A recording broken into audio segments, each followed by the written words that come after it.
He shall stand and feed his flock in the strength of the Lord. Micah 5, verse 4. Christ's reign in his church is that of a shepherd king.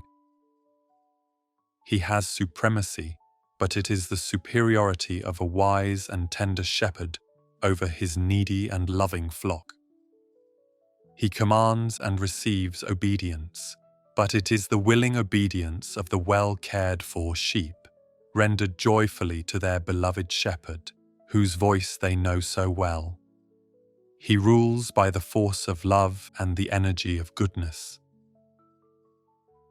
Christ's reign is practical in its character. The text says, "He shall stand and feed." The great head of the church is actively engaged in providing for his people. He does not merely sit upon the throne in ceremonial state, nor simply hold a scepter without wielding it to govern. No, he stands and feeds.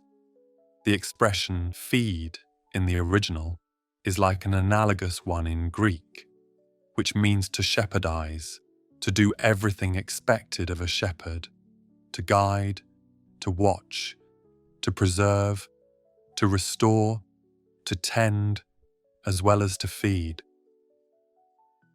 Christ's reign is continual in its duration.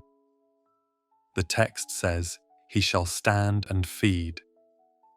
It does not say, "He shall feed now and then and leave his position," nor, "He shall one day grant a revival and then next day leave his church to barrenness." His eyes never slumber, and his hands never rest. His heart never ceases to beat with love, and his shoulders are never weary of carrying his people's burdens. Christ's reign is effectually powerful in its action. He shall stand and feed in the strength of Jehovah. Wherever Christ is, there is God, and whatever Christ does is the act of the Most High.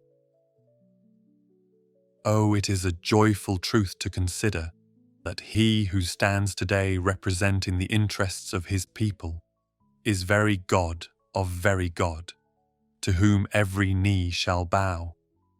Happy are we who belong to such a shepherd, whose humanity communes with us, and whose divinity protects us. Let us worship and bow down before him as the people of his pasture. Amen.